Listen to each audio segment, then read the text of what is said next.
હુમલો બાળકને આંખ અને ગળાના ભાગે ગંભીર ઈજાઓ પહોંચી છે। ઓપરેશન થિયેટરમાં બાળકીને ખસેડવામાં આવી છે। ગળાના ભાગે ટાંકા લેવામાં આવ્યા છે। બાળકીનો પરિવાર મહારાષ્ટ્રનો રહેવાસી। ચાર પગનો આતંક શ્વાનનો આતંક જોવા મળી રહ્યો છે। બાળકી છે તેને ગંભીર ઈજાઓ પહોંચી છે। બાળકીનો પરિવાર મહારાષ્ટ્રનો રહેવાસી છે। શ્વાનનો આતંક સુરતમાં યથાવત। બીજી તરફ અમરેલીમાં બે બળદ સાથે બળદગાડું કૂવામાં ખાબક્યું। સિંહ પાછળ દોડતા બની છે આ ઘટના। ખાંભાના ઉમરિયા ગામે બે બળદ સાથે બળદગાડું કૂવામાં ખાબક્યું હતું। એક બળદનું કૂવામાં જ મોત નીપજ્યું છે, જ્યારે એક બળદને ફાયર વિભાગે રેસ્ક્યુ કરીને બહાર કાઢ્યો છે। આ ઘટનાને લઈને મામલતદાર સહિત તંત્રની ટીમ ઘટના સ્થળે પહોંચી હતી।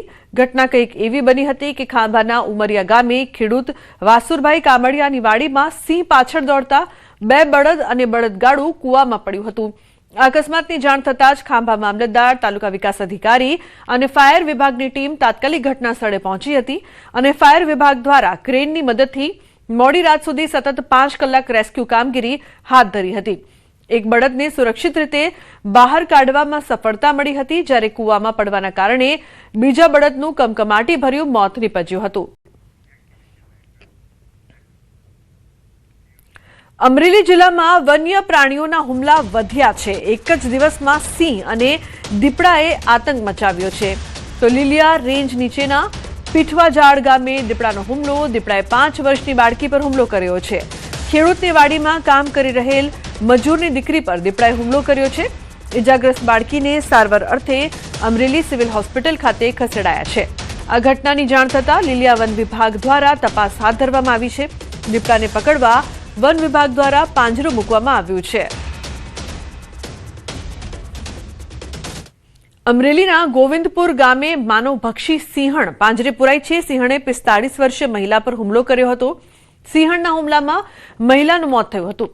ઘટનાના કલાકોમાં જ વન વિભાગે સિંહણને પકડી આરએફઓ સહિત સ્ટાફે પહોંચીને સિંહણને પાંજરે પૂરી।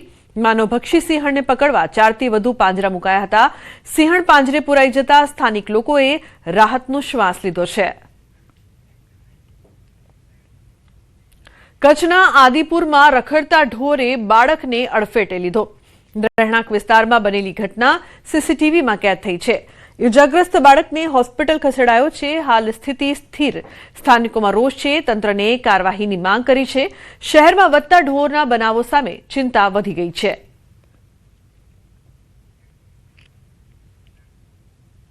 રાજસ્થાનના શ્રી ગંગાનગરમાં એક વૃદ્ધ મહિલા પર શ્વાનના ટોળાએ ઘાતકી હુમલો કર્યો છે। પ્રેમનગર વિસ્તારની આ ઘટના છે। લગભગ અડધો ડઝન શ્વાન દ્વારા કરાયેલા અચાનક હુમલાથી વૃદ્ધ મહિલા ગભરાઈ ગઈ અને નીચે પડી ગઈ। રસ્તા પર પડેલી મહિલા પર શ્વાન દ્વારા ચારે તરફથી બચકા ભર્યા। મહિલાની ચીસો સાંભળીને લોકો ઘટના સ્થળે પહોંચી ગયા હતા અને શ્વાનને ભગાડ્યા હતા। તો હુમલામાં વૃદ્ધ મહિલા ઘાયલ થઈ હતી।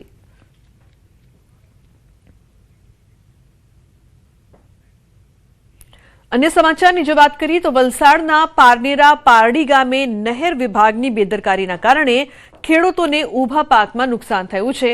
પારનેરા પારડી ગામ નજીકથી પસાર થતી નહેરમાં વિભાગ દ્વારા અચાનક વધારે પાણી છોડાતા નહેર ઓવરફ્લો થઈ હતી। પાણી કિનારો વટાવી આસપાસના ખેતરોમાં ફરી વળતા કિનારે આવેલા કેટલાક ખેતરોમાં પાણી ભરાઈ ગયા હતા। આથી ખેતરમાં રોપેલા શાકભાજીના પાકને પણ મોટું નુકસાન થયું હતું। અસરગ્રસ્ત ખેડૂતોએ આ અંગે નહેર વિભાગને જાણ કરી નુકસાનીના વળતર માટે પણ માંગ કરી હતી। દમણગંગા નહેર વિભાગની બેદરકારીના કારણે ખેડૂતે નુકસાન સહન કરવાનો વારો આવ્યો છે। નહેર ઓવરફ્લો થઈને અંદર આવી ગયા અને મારી નુકસાની 30-35 હજારની ટામેટીના છોડ લાવીને મેં રોઈપા, ડ્રીપ પાથરી, મજૂરી કરી ને આ લાગવાના ટાઈમે હવે એ કેળહમાં પાણી અંદર ને મારું આખું ખેતર ટરબોળ થઈ ગયું। મારા 1.5-2 લાખના ટામેટા થાય તેવી આશાએ મેં આ રોપેલા હતા। મને કોઈ આગોતરી જાણ કરેલી નહીં કે પાણી આવશે। રાત્રે 80 પાણી આવેલું રાત્રે ને આટલી આ નાની કેલાનમાં આટલું મોટું પાણી નદીમાં છોડે તેટલું પાણી છોડાય જ નહીં। જ્યાં જોઈ ત્યાં બધાના ખેતર ટરબોળ જ છે હાલમાં। તો ખેડૂતોને નુકસાન સહન કરવાનો વારો આવ્યો છે। ઉલ્લેખનીય છે કે નહેર વિભાગની ઘોર બેદરકારી સામે આવી છે। દાહોદમાં ખનીજ માફિયા બેફામ થયા છે. સંજેલીમાં ગેરકાયદેસર રીતે ભરેલા 2 ડમ્પર ઝડપાયા છે. સંજેલી મામલતદાર દ્વારા કાર્યવાહી કરવામાં આવી છે. તો છોટાઉદેપુરના તેજગઢથી રાજસ્થાન લઈ જવાતી ઓવરલોડ રેતી ભરેલી ડમ્પર ઝડપાઈ છે. મામલતદારની ટીમે વોચ ગોઠવીને કાર્યવાહી કરી છે. તો પોલીસે મુદ્દામાલ કબજે કરી વધુ કાર્યવાહી હાથ ધરી છે.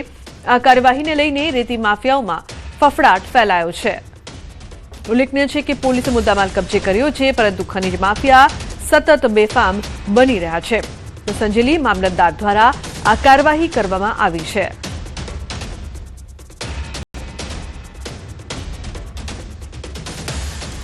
વડોદરામાં ફરી એકવાર કાયદાના લીરે લીરા ઉડ્યા છે. અસામાજિક તત્વોનો પોલીસને પડકાર.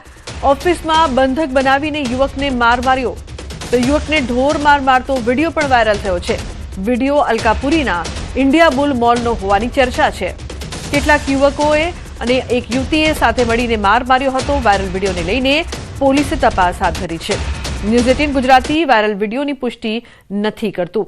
તો આ વાયરલ વિડીયો જોવા મળ્યો છે, જેમાં કઈ રીતે એક યુવકને માર મારવામાં આવે છે. કેટલાક લોકો ભેગા મળીને આ યુવકને માર મારે છે. વડોદરામાં ફરી એકવાર કાયદાના લીરે લીરા ઉડતા હોય તેવા દ્રશ્યો. ઓફિસમાં બંધક બનાવીને યુવકને માર મારવામાં આવ્યો.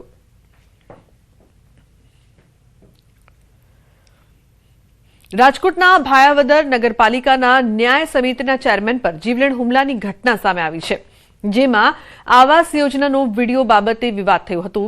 અજાણ્યા લોકોએ વકીલને ગોડાઉન પર બોલાવી માથાના ભાગે ગંભીર ઈજા પહોંચાડી છે, તેમજ જાનથી મારી નાખવાની ધમકી પણ આપી હતી. આ ઘટના બાદ હુમલાખોરો ફરાર થઈ ગયા હતા.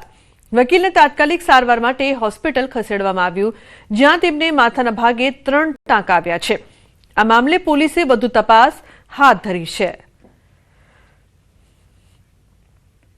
રાજકોટના નાણાવટી ચોક નજીક આરએમસી આવાસ યોજનાની ઘટના. પાર્કિંગમાં રાખેલી કારમાં આગ લગાડવામાં આવી. જૂના બંદૂકમાં ખાર રાખીને વિમલ ઉર્ફે ભાયા નામના શખ્સે કાર સળગાવી. વિડીયો સોશિયલ મીડિયામાં વાયરલ થયો છે. તો જૂની અદાવતમાં કાર સળગાવી હોવાની ચર્ચા. વિમલ ઉર્ફે ભાયા નામના શખ્સે કાર સળગાવી હતી. વિડીયો હાલ સોશિયલ મીડિયા પર વાયરલ.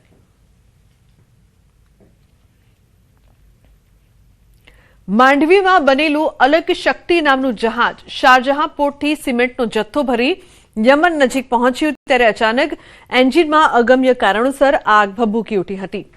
આગ ઝડપથી ફેલાતા જહાજ સંપૂર્ણ રીતે નુકસાનગ્રસ્ત થઈ ગયું હતું. તો ટોટલ લોસ બન્યું હોવાનું જાણવા મળે છે. આકસ્મિક પરિસ્થિતિ સર્જાતા તમામ ક્રૂના સભ્યોએ સમયસર સમુદ્રમાં કૂદી પડતા તેમનો આ બાદ બચાવ થયો હતો. તો પ્રાથમિક માહિતી મુજબ આગગ્રસ્ત જહાજ ગાંધીધામની એક પાર્ટીનું હોવાનું સામે આવ્યું છે. હાલ ઘટનાની વધુ તપાસ હાથ ધરવામાં આવી રહી છે અને આગ લાગવાના ચોક્કસ કારણ અંગે તપાસ ચાલુ છે.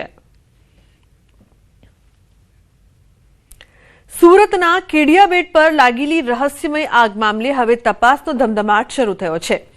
એસઓજી દ્વારા તાજેતરમાં જ અહીંથી ડીઝલ ચોરીના મોટા કૌભાંડનો પર્દાફાશ કરવામાં આવ્યો હતો અને મામલતદાર દ્વારા ડ્રોન સર્વે પણ હાથ ધરાયો હતો, જેની ગણતરીના દિવસોમાં જ સામાન્ય લોકો માટે પ્રતિબંધિત એવા આ સુમસામ બેટ પર રાત્રિના સમયે અચાનક આગ ફાટી નીકળતા અનેક સવાલો ઉભા થયા છે, જેને લઈને મરીન પોલીસે તપાસ શરૂ કરી છે. સદર જે ટાપુ છે એના પર પેટ્રોલિંગ વગેરે કરવામાં આવેલ હતું. જે આગવાળી જગ્યા છે ત્યાં જોતા પ્રાથમિક દ્રષ્ટિએ કોઈ ગુનાહિત વસ્તુ મળી આવેલ નથી. ટાપુ ઉપર જે વચ્ચેનો ભાગ છે ત્યાં ઘણું વરસાદના સમયે ઘાસ ઊંચું ઉગી નીકળે છે અને અત્યારે ગરમીની સિઝન શરૂ થયેલ હોય જે ઘાસ છે એ એકદમ સુકાયેલ ગયેલ લગભગ મળી આવેલ છે. એટલે આવા ઘાસની અંદર કોઈ અગમ્ય કારણોસર જો આગ લાગી તો એ શક્યતા છે કે આગ પ્રસરી હોય. બાકી પોલીસ દ્વારા જે ત્યાં કાર્યવાહી કરવામાં આવી, જ્યાં સર્ચ કરવામાં આવી, ત્યાં કોઈ